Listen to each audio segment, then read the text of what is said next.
You. Yeah, you. And also in the back. And over there too. Hey, all you guys, stop putting people to sleep with your drumming, okay? I'm going to show you 10 boring drumming habits to break.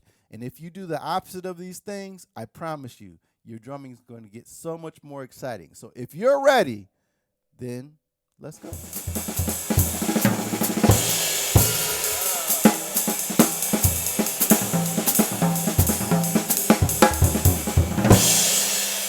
Hey everyone, welcome back to another video. My name is Quincy Davis. If you're new, thank you so much for stopping by. I hope you enjoy it so much that you press that like button and subscribe. I love when I know that new drummers are subscribing, and I also really do love hearing from everybody.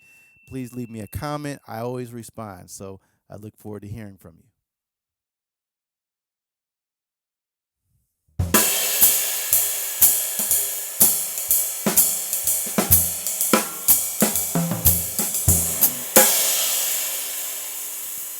You know what I was trying to demonstrate?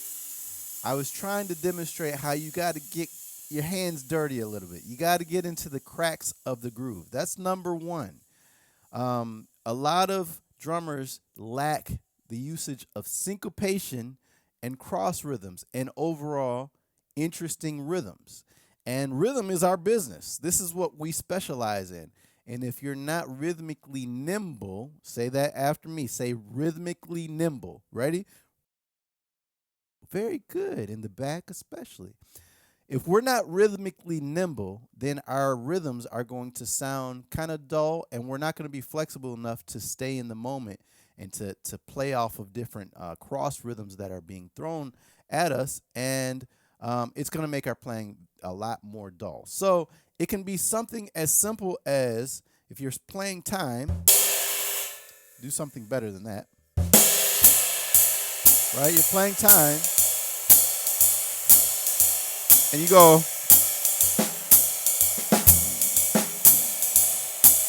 You see how that suddenly makes that groove seem a little more interesting, even though it's not anything fancy, and most of you can do it. It's less of a technical thing, and it's more of a wherewithal thing, and knowing that that's an option, and knowing how to create interesting rhythms against the groove that, in fact, enhance the groove. That's ultimately what we're trying to do. So that's number one. Play interesting rhythms, syncopation, cross rhythms that will keep the groove interesting, exciting, intense, and make people say, ooh, that was cool.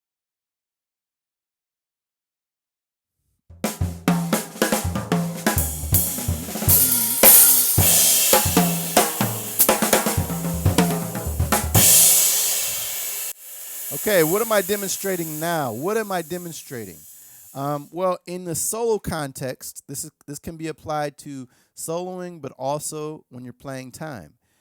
There's got to be a sense of tension and release, and that can be created by or through playing phrases. Okay, so I was just demonstrating playing a phrase. I guess it was 4 measures, right? Or was it 8? It was 4 or 8. And I played something that it wasn't necessarily on the beat all the time. I was playing what I just talked about in our number 1 point. I was playing things that were kind of in the cracks of the groove, right? But playing in the cracks too long without a release starts to build up too much tension for the listener. So ultimately, if you're getting in those cracks, don't stay there. You got to release at some point, and thus you create a phrase. So I'll do it again. I'll play some kind of phrase, soloistic phrase, and I'll make sure I come out to 1 or the and of 4 to create a release. Okay, so here we go. 1, 2, 1, 2, 3.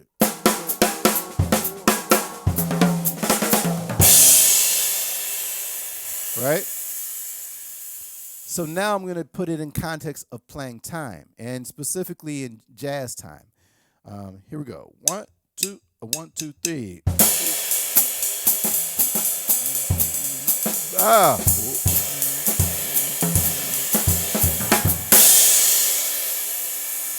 Did you hear it? So I created an 8-measure phrase, getting into the cracks of the groove, Of course, when you get in those cracks, you can't lose the groove. That's actually, I'm giving you a little harbinger or a preview of another point. But when you get in those cracks, you can't lose the groove, but you're creating the tension, and then your release has to be deliberate, clear, and make sense to the phrasing of the song, the melody, the soloist, the form, all those things. In this case, it was just an 8-measure phrase. So that's number 2.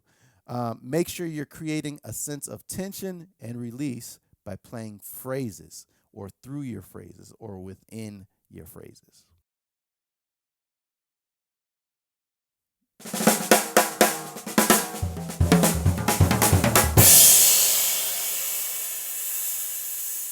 You know what that is? You know what I was trying to demonstrate? I was trying to demonstrate a sense of dynamic contrast and contour, and using accents. That's another thing that a lot of drummers don't utilize. They don't take advantage of using dynamics to create excitement, right? And to keep your drumming interesting and not boring. You in the back, I see you. Okay? So play with dynamics. Okay? And I think of accents as dynamics. Okay? So play something a little better than that. So 3, 4.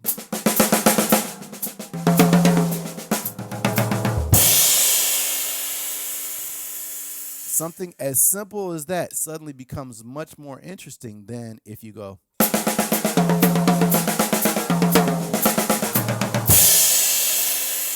Right? And maybe in certain styles, that's more what's expected. But for me, and especially for jazz, there's got to be some sense of drama, okay? That could be another point. But dynamics creates a sense of drama. And we like drama in jazz. Depending on the style, you want more or less of it. But especially when you solo, if it's all loud or if it's all quiet, sometimes that gets a little boring. So add some dynamic contrast, contour, and accents to your playing to avoid being that boring drummer.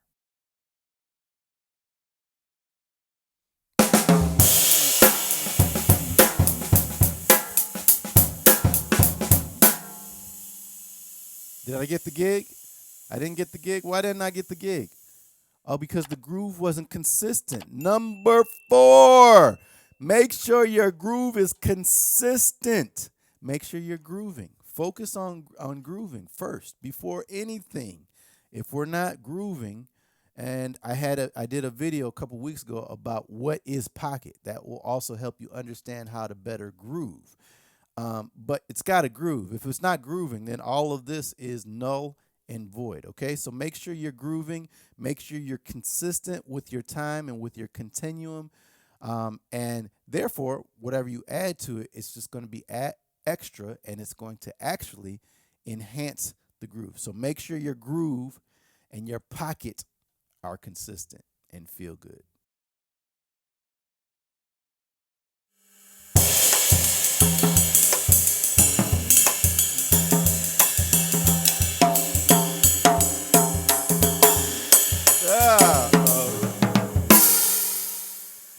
So what I was trying to demonstrate is, I don't know if I really demonstrated it, but something that is also very important to keeping your drumming from sounding boring is staying relevant to the style and to the music that you're playing. I hear some drummers and they're playing and they sound good. They're good drummers, but they don't know the style. Whatever the style, make sure you know it and you understand it to really capture the essence of that music and that style and that groove, to keep your drumming relevant and to keep it from sounding boring. If you're playing and you're not really relating to the musical, the style that's being played and the approach that's necessary for that music or that style to thrive, then again we're back to boring land, and because it's not relating to what's going on. So therefore, it's boring, and it's almost, you kind of, sometimes musicians, when they're playing with a drummer that doesn't really play the style well, they sometimes block them out. And I'll be honest, I've been that drummer. So let's not get blocked out. Let's make sure we know the style, know the musical context, make sure you're listening, play with the soloist, play with the rhythm section. Again, this applies, all of these apply to any style, okay? So make sure you're nailing the style to keep from being a boring drummer.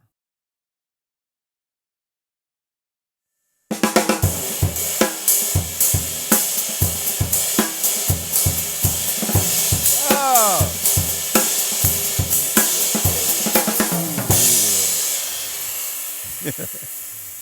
I'm just having a little fun. I'm playing strong. I'm playing really, really strong. But one thing I want to say is sometimes your technical ability or the drummer's technical ability may not match or be good enough or be at the level that's necessary to execute the style or the tempo, right? Or the meter that is being played. Therefore, you got to go back to the shed. Sometimes we just don't have enough in our bag to keep up with the style, and it can come across as sounding boring and sounding not enough. So that's another thing that's more technical, that it just some things are just going to require some shedding and to just get into the practice room, work on your independence, work on your different styles, work on your different meters, work on your hands, work on your different tempos. All these things will keep you from sounding boring when you play certain styles that really require the technique to execute them.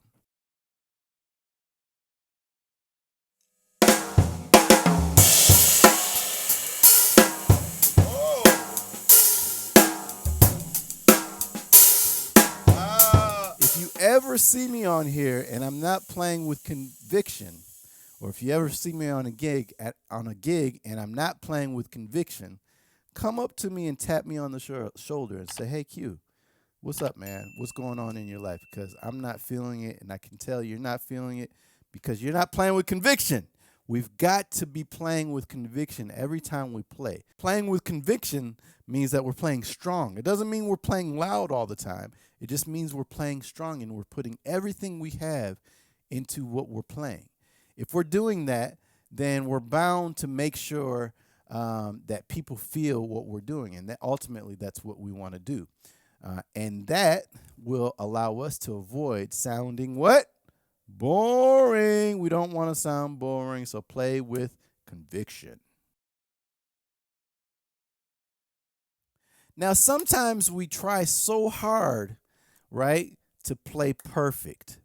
We try so hard and we try to really avoid making any mistakes. That can also be your downfall for sounding boring because you're playing very careful.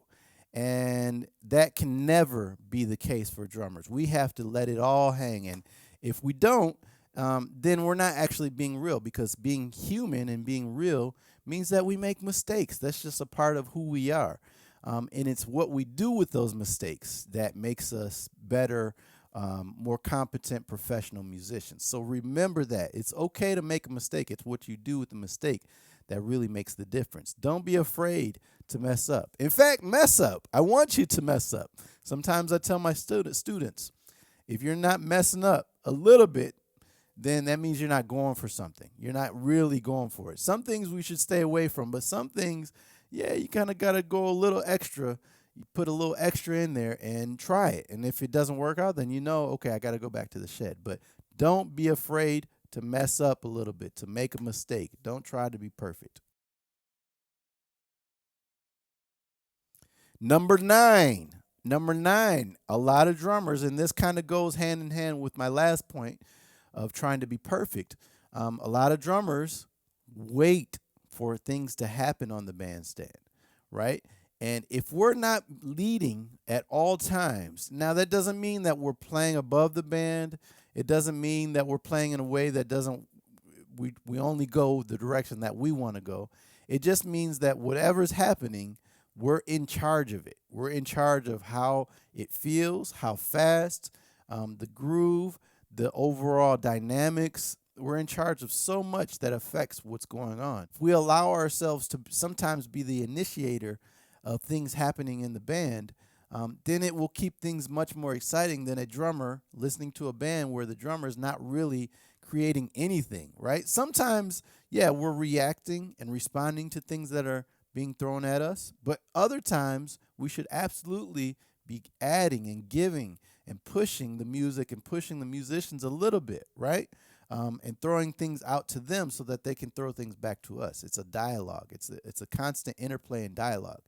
But if it's only going one way, either we're always giving or they're always giving it to us, then that's not good either. But often traits of boring drummers is that they're waiting for things to happen.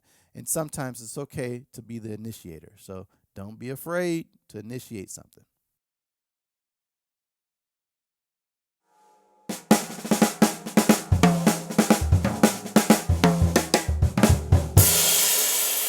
All right, so the last point number 10. If you're not into it, then we aren't either. If you're not into your playing, then we aren't either. You absolutely have to be into what you're playing, not to the point where you're kind of closed off to everything else that's going on, but to the point that you're, again, this is hand in hand with playing with conviction. You're into it, and therefore you're putting everything you have into it. And in a way that you want to make sure that the musicians you're playing with and everyone who's listening to you can feel that you're into what you're playing and you believe it, you like it. And sometimes you play things that you don't like, but generally, hopefully you do like it. And if you don't generally like what you're playing, then you got a problem and you got to go back to the shed. But hopefully there is some aspect of your playing that you enjoy, and focus on that rather than things that you don't enjoy, and put yourself there, be present, be into your playing, okay? Be into your playing and be into everybody else's playing at the same time. That's what we got to do. We multitask. Okay, so be into it. The band will be into it. The audience will be into it. And it'll be a great experience for all. All right, so that is today's lesson, 10 boring drumming habits that you should be trying to break. Stop putting people to sleep with your drumming. I'm telling you, there's no reason with such a powerful instrument that we should be putting people to sleep, but it happens every day, and the police are coming after you, okay? I'm just warning you. So if you don't follow this lesson and follow what I'm telling you, the police are going to get you. They're going to send me the list, and I am personally going to arrive on your porch and beat you with my drumsticks. Hey, these drumsticks, they're available on my website, quincydavis.com, quincydavisjazz.com. Quick plug. Boom. A lot of people ask me about them. Nylon tips, black. Anyway, I digress. There we go. I hope this was helpful. And again, if you do the opposite of those 10 boring habits, 10 boring drumming habits, then I think you'll be in good shape. And maybe all of them don't describe you, but maybe you're guilty of only one or two, and that's bad enough. The police will still get you for that, okay? All right, until the next time, you know what to do, right? Practice hard, but practice smart. Take care. Bye-bye.